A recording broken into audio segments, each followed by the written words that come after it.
We are going to revise chapter 2, sexual reproduction in flowering plants. So have your NCERT with you while revision lectures.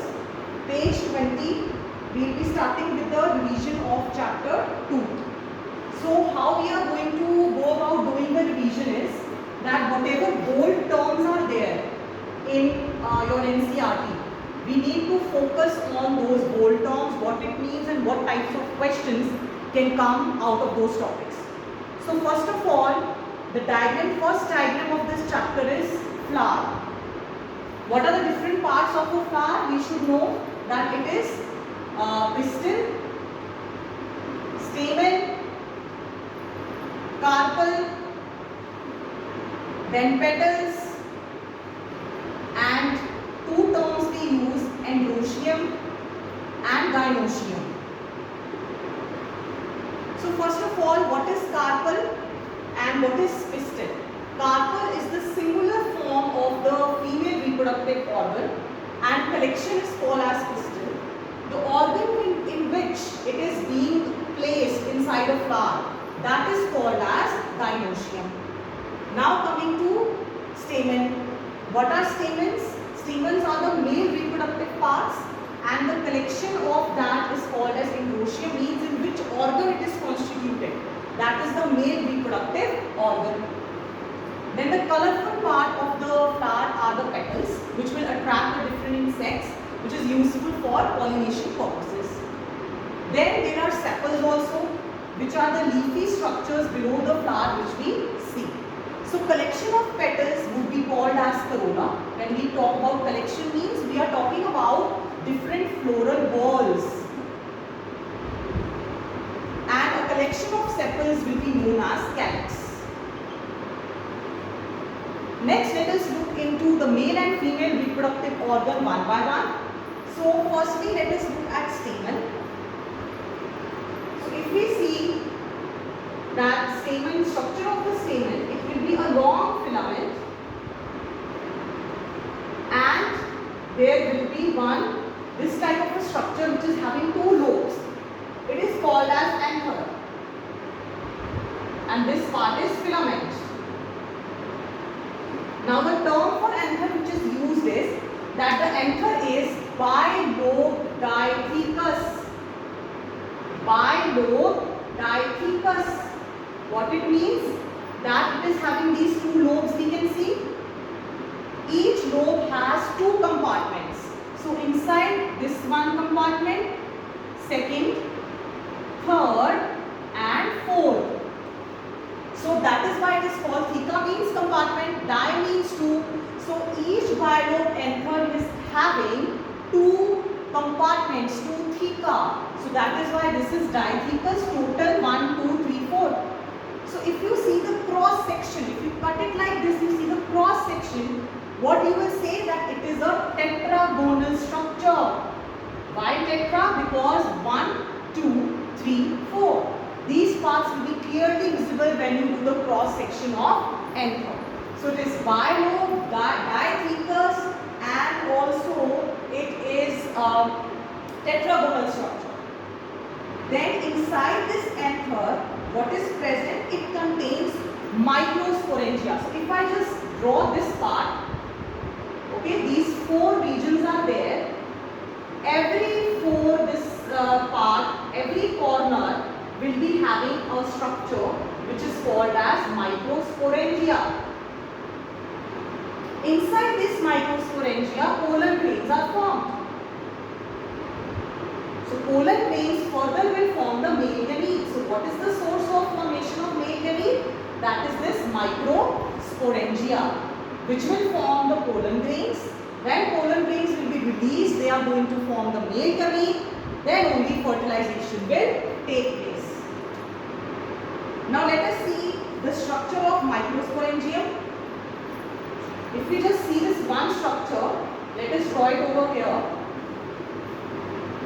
It will be having multiple layers. In a microsporangia, we have multiple layers. Let us look at it. This is the structure of a common microsporangia, single microsporangia. And I was talking about different layers. This is the inner layer, outermost I have drawn.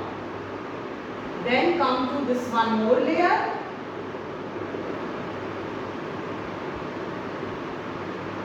And then we have some tissues also over here. And inside, which is connecting these microsporangia. So the structure or the tissue which is connecting it is called as connective. These tissues which are inside this microsporangia, this is microsporangia structure.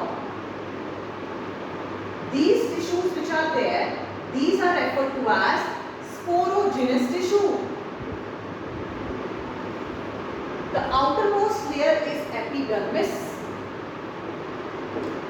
Then we have the endothelium. Then we have the inner layer or middle layer.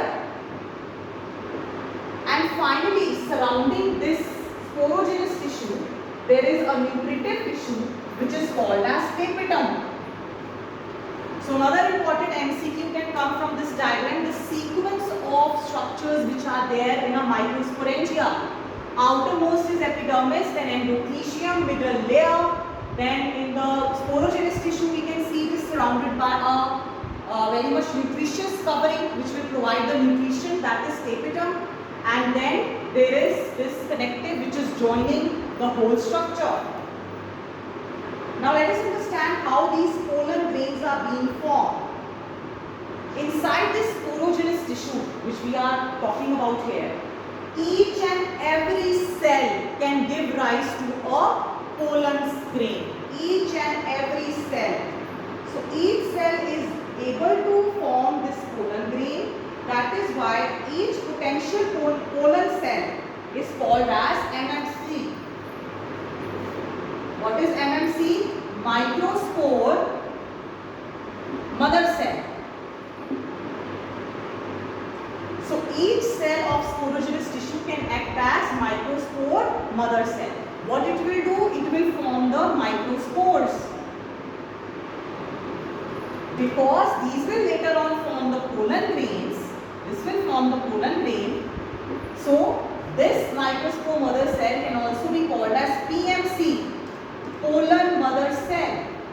Now what is the process by which it will form? It will be meiosis, reduction division. Because pollen grain later on what it has to form? Male gamete. Male gamete is always haploid. So for reduction we will go for meiosis. So after meiosis we get 4 microspores and each can form the pollen grain which will later on form the male gamete. So let us see the structure of pollen grain now. That what this pollen grain looks like. This process where the microspores are being formed, this can be referred to as microsporogenesis. Because what is genesis? Formation, microspore is being formed, so it is microsporogenesis.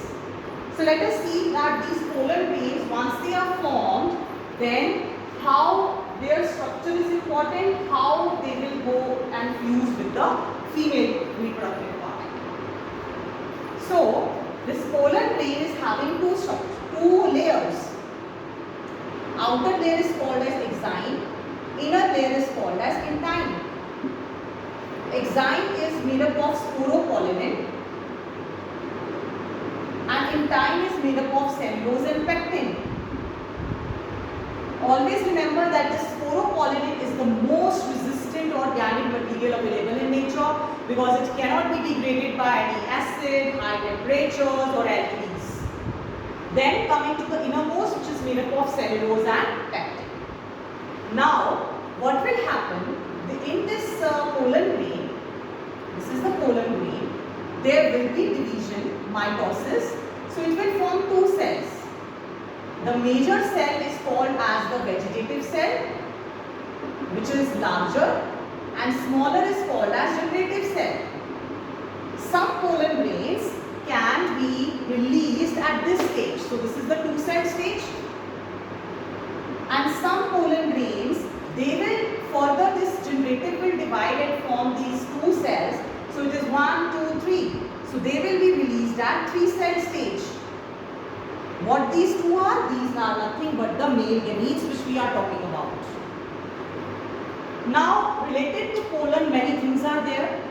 Pollen allergy, which can cause asthma. It is very dangerous for asthmatic patients. What is it? During the release of pollen, or we say pollen season, if we inhale the pollen, some people get exaggerated immune response. So that will cause the pollen allergy. Initially, how it came? With the help of one weed, carrot grass, called as Parthenium. It came with wheat.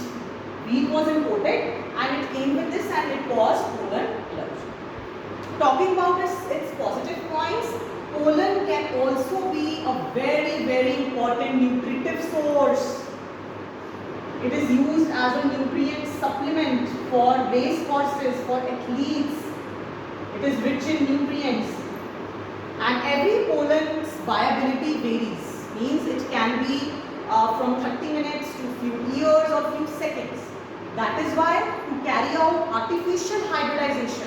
What is artificial hybridization? Once we do the experiments of crop improvement, we want to improve a crop. So how we will go about doing it? We will do the artificial hybridization. We will take our desired character of a plant and desired character of another plant, and then they will go ahead for hybridization. So for such experiments, we need to store the pollen of that particular plant. Then only fertilization we can do with our desired plant. So that is the concept of pollen banks. These pollen grains are stored under very low temperature like liquid nitrogen. The temperature is around -197 degrees Celsius. And then whenever we need to produce a plant of our desire, we will use those pollen from the pollen bank and go ahead with the hybridization. So today we will cover till this topic.